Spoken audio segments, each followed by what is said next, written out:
And his first encounter with the art of wildfowling was at that tender age of 11 with his father on a wild winter estuary. And that would have been at about getting up about 3 in the morning, walking out there for several miles onto the estuary, and then staying there waiting for that sun to come up, and then father telling him all about how to do it. Well, he's now a master of this craft, a modern day hunter, gatherer with a great regard for the balance of nature, and it is this wealth of knowledge that he always is happy to pass on to you, the younger generation, or the same generation as Chris.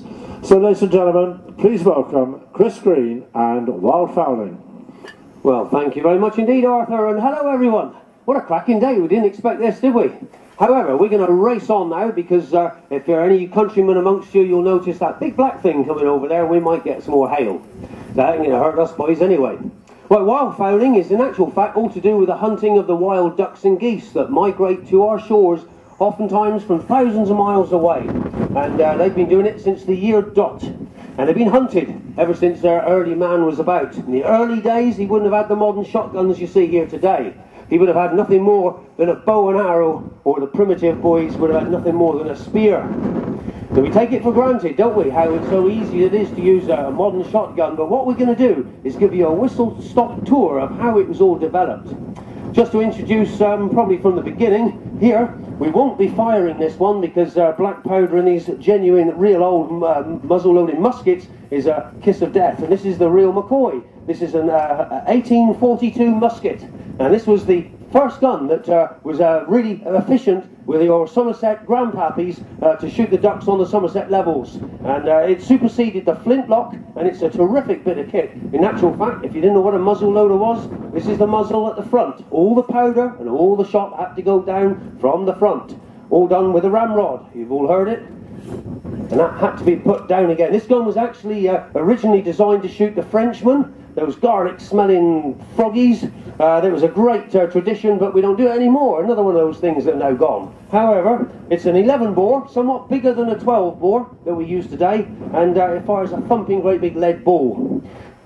This was, because it's a smooth bore, it was reckoned and discovered, because it's a smooth bore, it's not a rifle, and you can intercept fast-moving targets like ducks and geese with lots of small quantities of small shot. So that's the muzzle-loading musket. This fellow here is my favourite accomplishment, managing to get one of these in all my life. This is an 8-bore. This particular one is a particularly large one. It's got a tremendously long barrel, as you can see. It's a Goose gun. And it's got a 4.5-inch chamber. It fires cartridges that look exactly like this. It's a monster. There's a lot of powder in there, and we will be firing it towards the end of the display. As I say, it's Damascus barrel. It was built in the year 1895, and notice how it's now, they've mastered the breech opening system. Previous to that, it was all muzzle loaders. Once they've developed this one, you can use the expanding cartridge that we take for granted today, but it was the expanding cartridge that sealed those high pressure gases to stop them coming back in a shooter's face. It's got the underlever, and it fires a mighty load of shot, 2 3/4 ounces from the shoulder. This one, we'll be firing that one for you a little bit later, rain or shine. Okay, we're all familiar with the side-by-side. Not much difference to the over and under, it makes no difference. This is the sort of gun that I grew up with when I was finally allowed a double barrel, and this is quite capable of shooting ducks. It's a 3-inch Magnum, and it's now capable of shooting steel shot with these more modern guns. Be warned, if you've got a lovely old grandpappy's English gun of an old age, then if you fire steel shot, which is the cheapest alternative to lead, because as most of you know, you're not allowed to shoot ducks and geese with lead shot anymore. Those days are long gone. You've got to use non-toxic. Steel is the cheapest alternative. If you have got full choke in this barrel, on your left-hand barrel, and you fire steel shot through it, it's goodbye to the end of your gun. So you've got to know some of this stuff.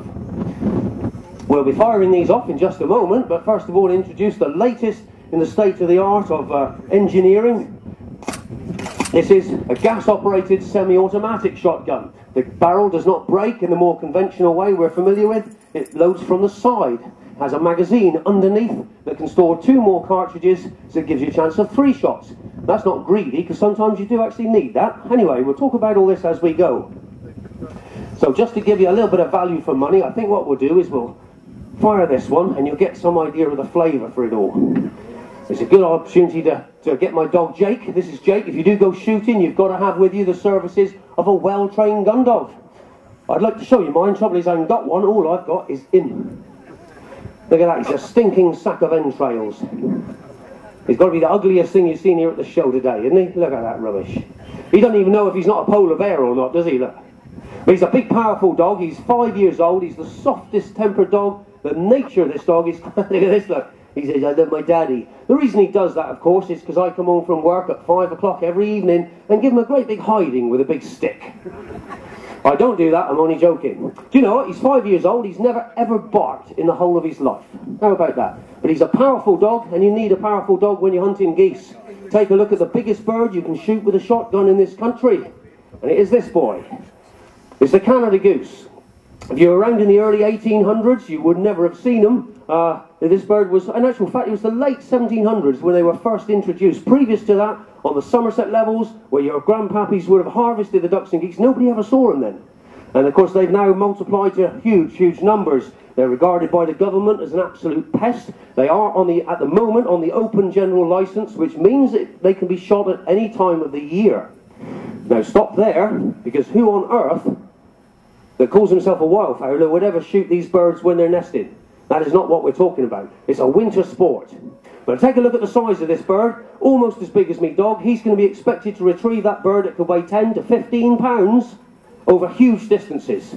Remember, we're shooting over a tidal estuary. When the tide comes in the West Country, it comes in like the clappers. If you hit your bird down, splash, down it goes. If you're not on it very quickly, you don't stay where he landed on the water dead. He's going to be sailing straight away down with the tide, and it travels pretty flipping quick, so you need to be on it fast. That's where big, powerful Jake, he's made for the job. And his job is to finally get to that bird, which could be 100 yards away by the time he finally grabs it. Think on this. All dead birds float, so this is not difficult for any dog. Basically, all he's got to do is to swim with that bird in his mouth.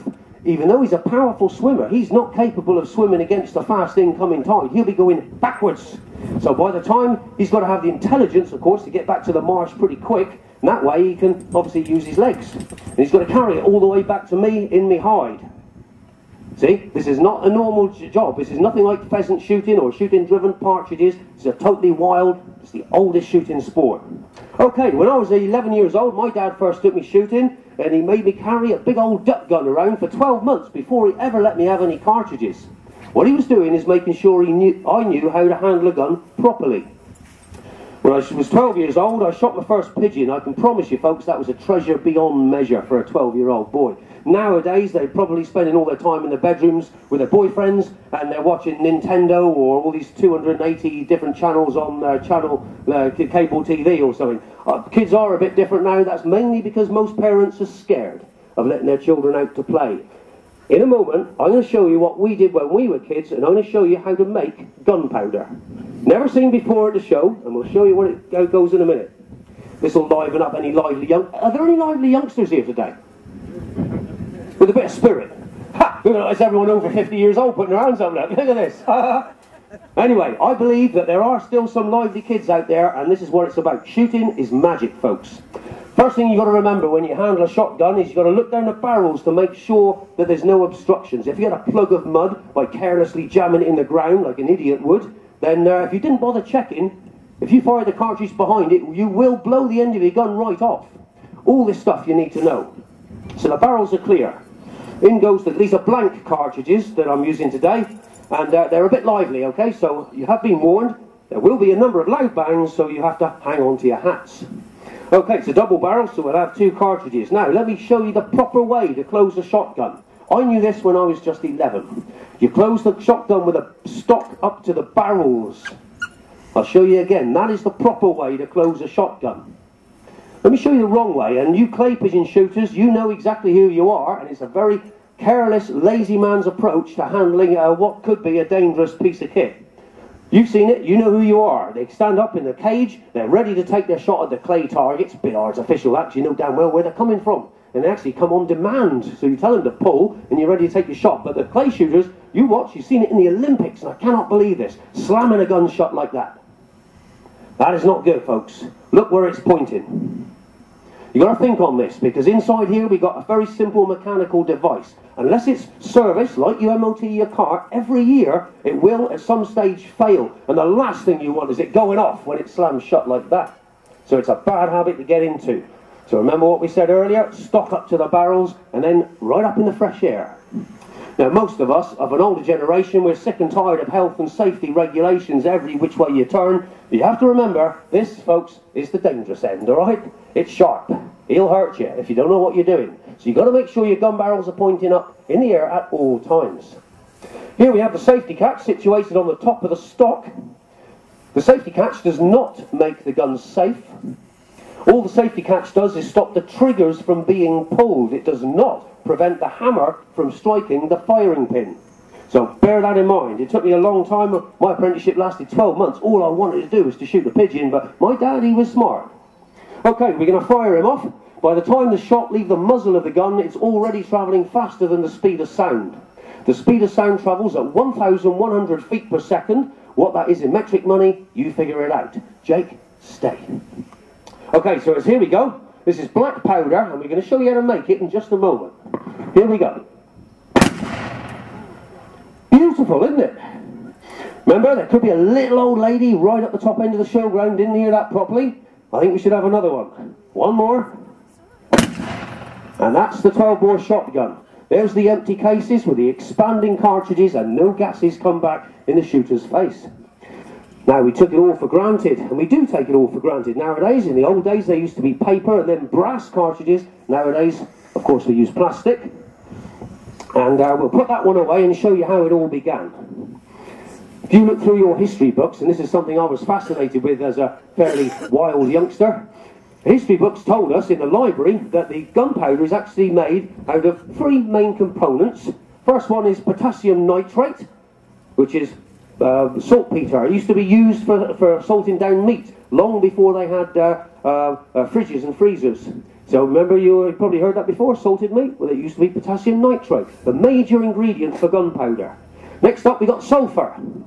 Sulphur, not found in the UK, at least not properly, but can be found in parts of the world where they've got volcanoes. You very often get massive acres of sulphur coming out of the ground. Last component is charcoal, the residue from a bonfire, in other words. And let me show you the proportions. If there's anyone who wants to make this, it really is great stuff.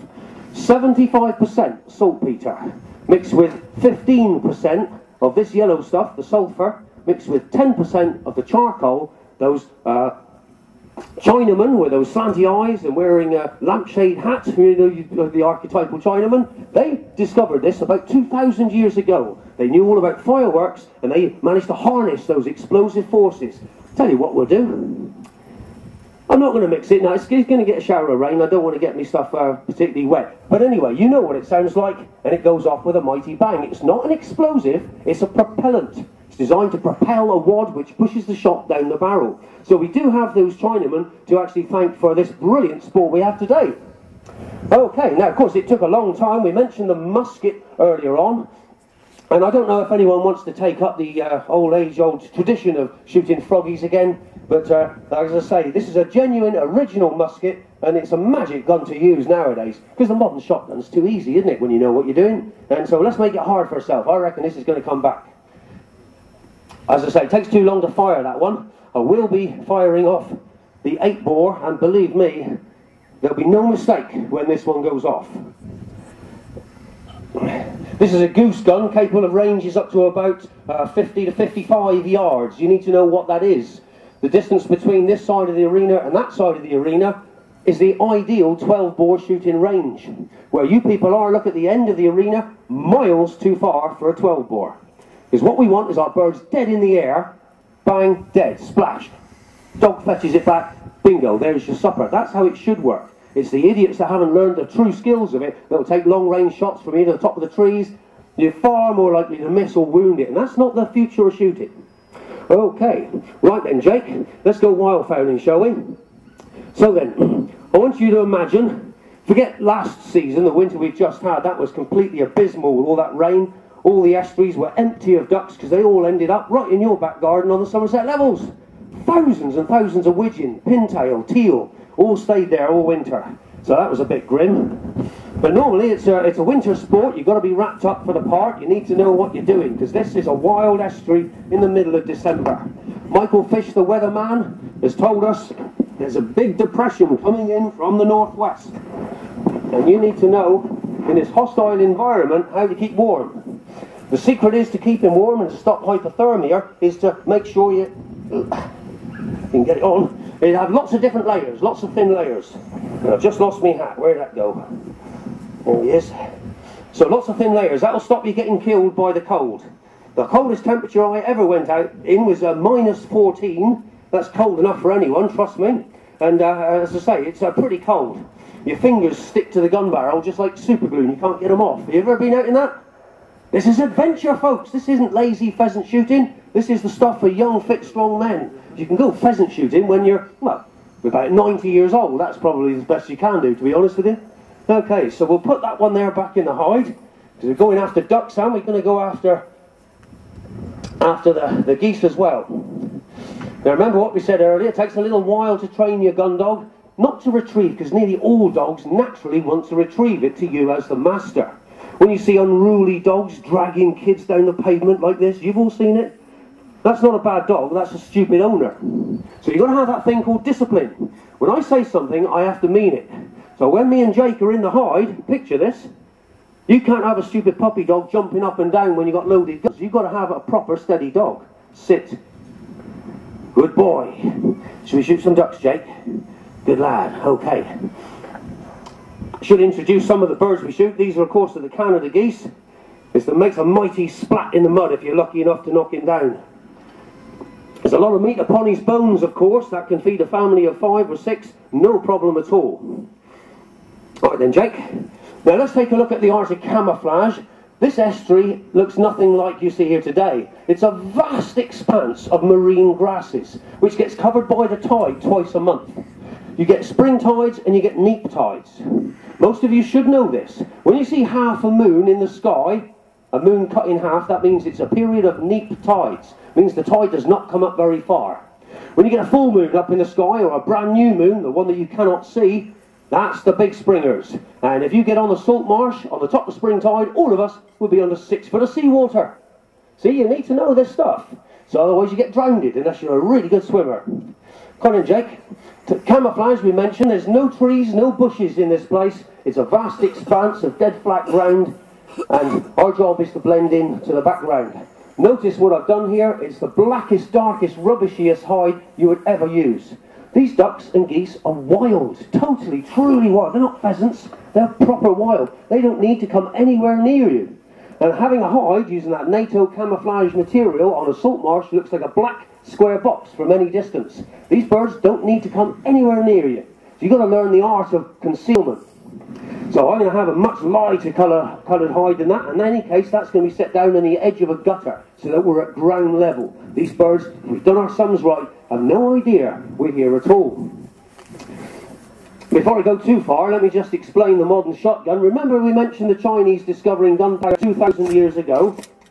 It's been developed by machines nowadays. It's virtually untouched by human hands. It's a gas-operated semi-automatic, and I'm going to see if I can get the darn thing to work. I've spent £1,000 on this, quite a few years, just trying to have shot a heck of a lot with it.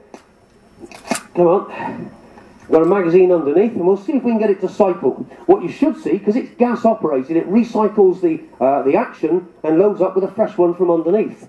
Should see the empty case fly out and automatically load up instantly. Here we go. There's the empty cartridge somewhere over there, and guess what? It's jammed. And I can tell you folks, I get up 3 o'clock in the morning, I drive 16 miles, I carry a big rucksack with all my gear, 50 pounds in weights, and a big bag of goose duck decoys as well, and I'm going to walk about 1 mile to 1.5 miles down an old railway line in the dark. It's black as a cow's gut. And I tell you, when you get one shot, one chance of a bird, because that's all you might get, you may not get a shot at all, and you need that second shot to finish it off, and your gun's jammed. It is infuriating. So I say to you, if you're thinking of buying one of these, think again, because virtually everybody who ever bought one of these has had that jam problem. So we haven't advanced that much, have we? Anyway, right, I know a little bit of hailstones coming, and I've arrived on the marsh, and now it's time to rock and roll. Oh. So I carried all my gear. I spent 20 minutes setting up my goose decoys on the marsh behind. Where you people are, this is the main river. This is the big river running out to sea. 7 miles down the estuary, the tide has turned and is already coming in. And very soon, it'll be getting light. And I don't mean sunlight, I mean that first dimpsy dark, which is just starting to get a bit lighter. Jake, you always stay on my left. Of course, you need to learn a new skill now. You've got to be learning the duck calls and the goose calls. And you can mimic the same sounds, you'll be able to bring them within range of the gun. Okay, Jake, are you ready for this? We've been wildfowling a few times now, haven't we? And I think it's time we loaded the gun. Because out there, I can hear the widgeon, whistling, and the pintail, and the teal. And as the tide comes in, it's starting to gurgle and swirl all around the gutters, all around me now. And very soon, I'm going to be cut off from the mainland. Listen. Out there I can hear the mallards.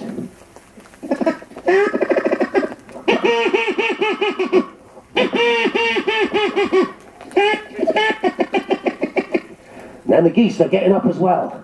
Anything can happen now, folks. That's the sound of the pink-footed goose. They come from Iceland and Greenland. Thousands of miles they fly. And if they take the trouble to come all the way down to our shores, the least we can do is to get out and try and shoot one or two. Multiply that sound by 40,000 of them coming over the snow-capped mountains, and you'll get some idea of the sheer drama of it all. Anyway, more ducks now. Mallard coming straight the way down. Now remember the range of the gun. It's not 60 yards, it's 35 yards. We want them close, and that way we get them nice and dead. The dog fetches it, and that's how we get our supper. Jake, stay there. Here they come now. Whistling down the main channel. They see me decoys, they've pitched their wings, they're coming in, and now. And we got one down. Good job we got the double barrel. That we needed that one, Jake, didn't we? Flipping heck, at that noise, the geese are up. The geese are coming, Jake. Stay there. I haven't even loaded the big gun yet. Flipping heck. Right, here we go. This is the moment of truth. Check the barrel, there's no mud in there. In goes the cartridge. Wind up the underlever. Back with the hammer, and the geese are coming. Jake, stay there. They could be Canadas down in this part of the world, or you could get the grey lags. And once they start coming, shut up. Put your call down and get ready. Keep perfectly still, Jake. Here they come. They're 100 yards, they're closing fast. They're coming in, closer, closer. They're about 50 yards now, and now. Oh, stroll on. And we got one down. Can't believe you lot are still watching this rubbish, to be honest with you, but anyway. That was a bang, wasn't it? That's really good, that is. This thing's capable of firing 2 3/4 ounces from the shoulder, and it hurts. I'm not joking with you. There you go. That's the black powder the Chinese use. But anyway, we got a bird down. In fact, we got 2 birds down. We've had a good bit of sport this morning. It's not a greedy sport. It's the oldest shooting sport, and that is my Sunday dinner. The scene is this. If one bird's landed on the marsh dead, he ain't going nowhere. If it's landed in the water like that goose, you need to be on it fast, because it's bye-bye, and you ain't ever going to get it unless you get your dog on it fast. Notice me dog didn't go running on the Cornwall. He knows what to expect. He knows it's a retriever. My job is to get him to get the bird on the right. Very important. Remember, this is in the half light of early morning. So he's got to obey the hand signals and the whistles. Here we go. Jake, fetch him on. Fetch him on. No, there's the door there. Good lad. Go back, go back, go back, go back. No. Bugger. Anyway. All right. Good lad. Put your hands together, folks. He's still a bit of a puppy, I know, but good boy. Come on. Good lad. Good boy. It doesn't have to make your dogs look good, doesn't it, eh? Okay, now of course we got the goose down now. This is a dummy that I've been training him with a couple of years ago. It's very heavy, very awkward to lift. Oh, get down. So it's going to be training a dog to fetch a bird. It could be 300 yards. He's got to carry a bird as big as a Canada goose. Remember what we said earlier? Back onto the marsh with the bird in his mouth. Now he's got to carry it all the way back to me. I cannot help him. It's all down to the training. Jake, fetch him on, go back, go back. Where is he then? Go back. Good lad, go back. He's got to learn not to touch the decoys. Good boy, eh? Fetch him on then. He said, I'm just going to smell this bitch that's been in the ring a bit earlier. Oi! Meanwhile, my goose is now 150 yards away, okay? Jake, oi! No.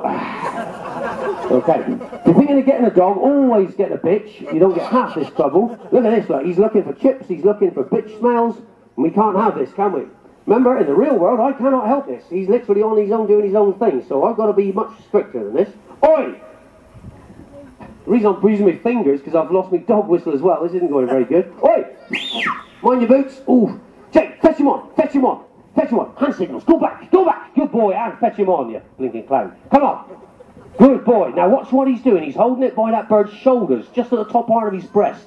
That's the only way any dog can carry a bird like the Canada goose over any great distance. Good boy. Put your hands together, folks. We got there in the end. Good, isn't it? Good painful son, wasn't it? If anyone wants a dog, he's going for a fiver. What do you mean, no?